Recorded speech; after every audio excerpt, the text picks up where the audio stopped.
Pareho kaming nakatayo ni Alicia sa may bintana, kinakabahang nakatingin sa ibaba. Naalarma tuloy si Adam at Sebastian sa paligid. Umupo si Alicia sa gilid at humawak sa gilid, nagdadalawang isip na tumalon. Lumakad paharap si Adam, "Come on, kaya mo yan." "Hindi ko." "Tumingin ka sa akin," sinabi niya. "Ngayon tumalon ka, sasaluhin ko ikaw." Narinig ko ang pagbuntong hininga niya, bago niya itinulak ang sarili sa gilid. Tumingin ako sa ibaba, at hinawakan siya ni Adam sa braso. Nakahawak siya sa balikat nito, habang ang braso nito ay nakapulupot sa kanyang baywang. Ibinaba niya ito sa ground. Ngayon naman ang turn ko. Umupo ako sa gilid, iniswing ang paa ko sa gilid. Lumakad pasulong si Sebastian, at binigyan ako ng nakakapagpalakas ng loob na tango. Huminga ako ng malalim bago tumalon. Hinawakan niya ako sa baywang, bago ako pinatayo sa damuhan. Itaas ang kamay. Natigilan ako nang marinig ko ang isa pang boses.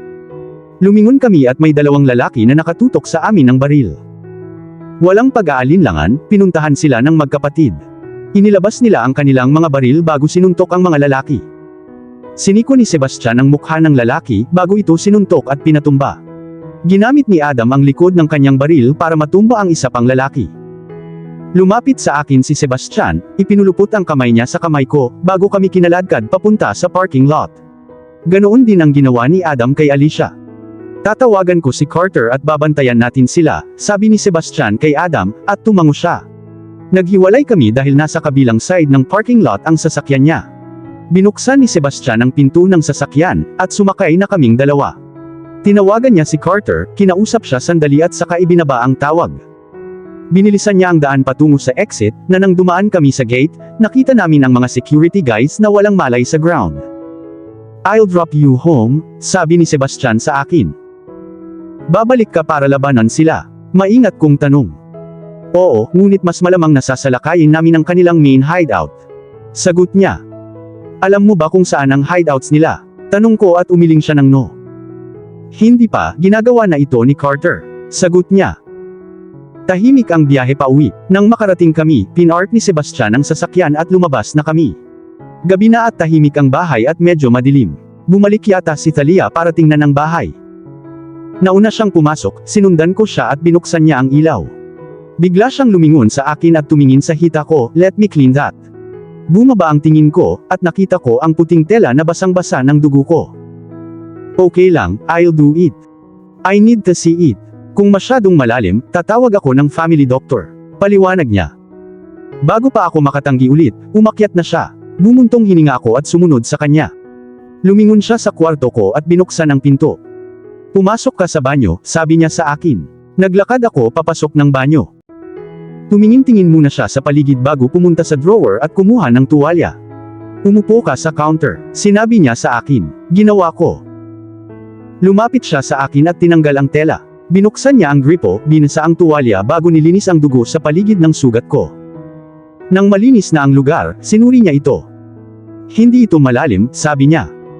Binuksan niya ang isa pang cabinet bago inilabas ang first aid kit na hindi ko alam na nandoon, at muling lumapit sa akin. "Paano mo nalaman na hindi nag-iisa si Jason?" Bigla kong tanong. Ang tanong na ito ay nananatili sa aking isipan mula noong kami ay nasa hall, pero hindi pa ito ang tamang oras para tanungin siya. Tumangala siya sa akin, kasi kanina ko pa siya binabantayan. Nagsalubong ang kilay ko, "Bakit?" Ang sumunod niyang sinabi sa akin ay napatigil ako sa kinatatayuan. Sinabi niya sa akin ang lahat sa simula pa lang, ang kontrata na ipinangako sa kanya ni Leo, ang mga ari-arian na sinusubukang makuha ni Jason sa pamamagitan ng pagtatangkang patayin ako pagkatapos ng aming kasal. Binabantayan niya si Jason para lang malaman na hiniling niya sa isang gang na tulungan siyang makuha ang gusto niya. Hinayaan kong magbabad ang lahat sa isip ko, habang binabalutan niya ang sugat ko. Pinilit ni Leo si Sebastian na pakasalan ako, para hindi ako patayin ni Jason. Hindi ko alam kung ano ang mararamdaman ko dito. Sa isang banda, sinusubukan akong protektahan ni Leo kay Jason, pero sa kabilang banda, na-stuck si Sebastian dito dahil sa akin. Ngayon naiintindihan ko na kung bakit ang lamig niya sa akin sa simula, at kung bakit bigla siyang nagbago. Napadpad ka dito dahil sa akin. Sa kabilang banda, si Sebastian. Hindi ko alam kung ito na ba ang tamang oras para sabihin sa kanya ang lahat ng ito, o hindi, pero ginawa ko. Nilagyan ko ng bandage ang sugat niya, habang sinusulyapan siya paminsan-minsan. Panay ang tingin niya sa bathtub, marahil ay iniisip ang lahat ng sinabi ko. Napadpad ka dito dahil sa akin. Napatingin ako sa kanya. I'm sorry, paghingi niya ng paumanhin. Don't, sabi ko habang nakatingin sa akin. Don't apologize. Pareho kaming na-stuck dito, pero parang 3 buwan na ang nakakalipas at nagkakamabutihan na kami. We're doing better than I ever imagined it, inamin ko. Honestly, looking on Adam and Alicia who were married for 2 years, and still can't tolerate each other, I thought that we will be the same, but I was wrong, again. So you think we can work things out? Maingat na tanong niya.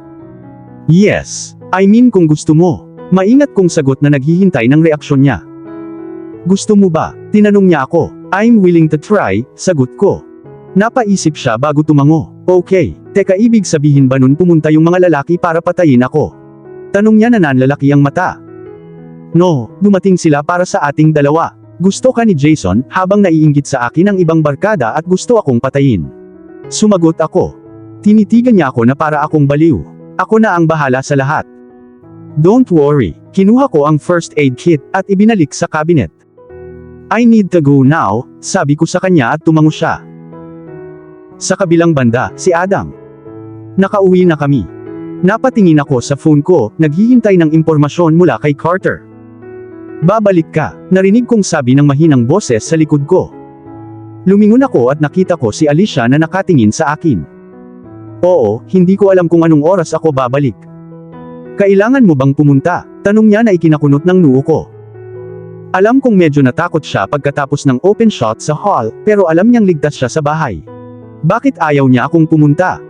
Oo, magiging ligtas ka dito, paalala ko sa kanya. Kumunot ang noo niya, alam kong magiging ligtas ako dito, pero magiging ligtas ka ba doon? Natigilan ako, nag-aalala ka ba sa akin? Sinamaan niya ako ng tingin. You know what? No, I'm not, go there. Wala akong pakialam kung mamatay ka o umuwi kang ligtas. Tumalikod siya na nakaharap sa kama. Ngayon, bakit pakiramdam ko ay kasinungalingan iyon? Lumapit ako sa kanya, at hinawakan ang braso niya, pinaharap siya sa akin. Alicia, napatigil ako nang dumapo ang mga mata ko, sa mga luha sa kanyang pisngi. Talagang nag-aalala siya, inabot ko para punasan sila gamit ang thumb ko. I'll come home safe. Kung sasabihin mo, bulong niya. Napabuntong hininga ako, hinila ko siya papunta sa akin, pinulupot ko ang braso ko sa kanya. Niyakap niya ako ng mahigpit. Please come home safe, bulong niya. Ngayon ay isa pang Alicia na hindi ko sanay. Sa kabilang banda, si Katrina. Kinabukasan, nagising ako na masakit ang hita ko. Kahapon hindi masakit pero ngayon, medyo masakit. Nag-text ako kay Neri, at sinabihan siyang mag-work from home ako ngayon. Naligo ako, naghanda at naglagay ulit ng bagong bandage sa sugat ko. Lumabas ako ng kwarto ko at naglakad papunta sa hagdan. Napatigil ako nang makita ko si Sebastian na papalabas ng kwarto niya. Nakasuot siya ng kanyang karaniwang kulay gray sweatpants at puting sando. Sa kanyang basa at tumutulong na buhok, ay alam kong kakaligo lang niya. Nagangat siya ng tingin mula sa kanyang telepono, at tumigil siya sa kanyang kinatatayuan. Good morning, bati niya sa akin ng malambing na tono. Good morning. Bumaba ang kanyang mga mata sa bandage. Pinalitan mo ba? Oo, nag-shower ako at nabasa ito, sabi ko at tumango naman siya. Pupunta ka ba sa opisina mo? Tanong niya at umiling ako ng hindi. Medyo masakit ang binti ko, pag-amin ko. Kumunot ang noo niya, hindi ka uminom ng painkiller kahapon. Walang sakit, kaya hindi, sagot ko. Kaya naman nararamdaman mo ngayon, sinabi niya. I'll take one later, nagkibit balikat ako, at tumango naman siya. Dahil walang nagsalita sa amin pagkatapos, tumahimik ang paligid. How did it go? Binasag ko ang katahimikan. It was pretty rough. I just came home like 30 minutes ago, sagot niya. 30 minutes ago. Hindi ka natulog, sambit ko. No, kaya naman wala akong pupuntahan ngayon. Sa bahay ako magpapahinga, paliwanag niya. Tumango ako, sabay kaming bumaba. Parehong nasa dining table sina Thalia at Alfred, inaayos ang mesa na may masarap na almusal. Good morning, anong nangyari sa'yo? Tanong ni Thalia sa kalagitnaan, habang inilalapag ang cheese sa mesa. Inilapag niya ang mangkok sa mesa, nakatingin sa akin na nag-aalala. The event turned into a shooting field, sagot ni Sebastian sa tabi ko. Parehong hinihingal sina Thalia at Alfred. Nabaril ka? Tanong ni Alfred sa akin, at umiling agad ako ng no. Ito ay isang piraso lamang ng glass na gumawa ng isang maliit na hiwa, sabi ko, at nakahinga sila ng maluwag. Na nagpapaliwanag kung bakit kakauwi mo lang parang 30 minutes ago, komento ni Thalia habang nakatingin kay Sebastian. Tumango si Sebastian. Pareho kayo sa bahay para magpahinga diba? Tanong ni Alfred na pabalik-balik na nakatingin sa amin ni Sebastian. Yes, sabi naming dalawa. Good, tara na mag-breakfast na tayo. Ngumiti si Thalia. Nasa kwarto na ako nang mag-ring ang phone ko. Nang hindi tumitingin sa ID, kinuha ko. Yes. Hey girlfriend, narinig ko ang pamilyar na boses ni Karen. Hey girlfriend, ano? Tanong ko, sabay kuha ng laptop ko sa kandungan ko. I need a favor from you. Free ka ba ngayon? Tanong niya na may pagod na buntong hininga. Oo, medyo free ako. Paano kita matutulungan? Tanong ko. Pwede bang bantayan mo si Arya? Oo. Tumawa siya, let me finish my sentence woman. Siya ay kasama ko ngayon. Pupunta ba ako sa opisina mo? Wala ako sa opisina, nasaan ka? Tanong ko. I'm in my office. Umagang-umaga, nagpaalam ang babysitter ko, kaya kinailangan ko siyang dalhin dito at ayaw niya. Kanina pa siya umiiyak. May dalawang importanteng meeting ngayon si Leo at hindi niya magagawa, bantayan mo siya. Paliwanag niya. Ayos lang, pupunta ako para sunduin siya. Sinabi ko sa kanya. Sigurado ka ba? Oo, okay, hihintayin kita. Okay. Ibinaba ko ang tawag bago isinuot ang aking sapatos. Bumaba na ako at buti na lang at nasa harapan si Alfred at nagdidilig ng mga halaman. Nasa guest house si Thalia habang nasa kwarto niya si Sebastian, malamang natutulog. Sinabihan ko si Alfred na ihatid ako sa address ng opisina ni Karen. Bandang 10:30 AM na kami umalis ng bahay at sa di malamang dahilan, sobrang traffic. Usually, it takes 20 minutes to reach her office, it took us 35 minutes. Nagpark si Alfred sa gilid ng kalsada habang ako naman ay pumasok na.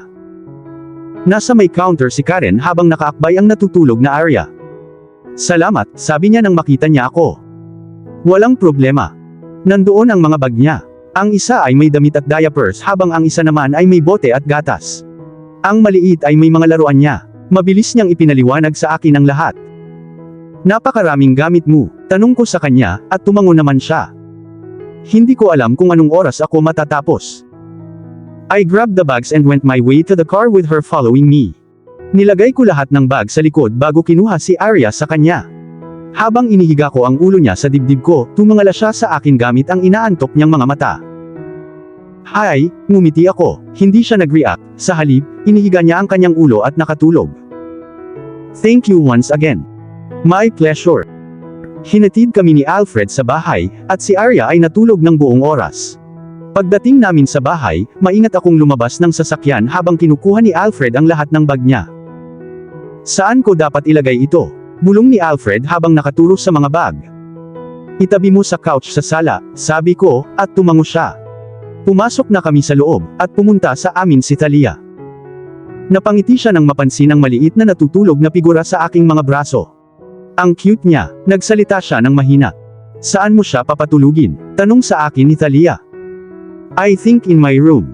Kapag nagising na siya, ihahatid ko na siya pababa, sagot ko at tumango naman siya.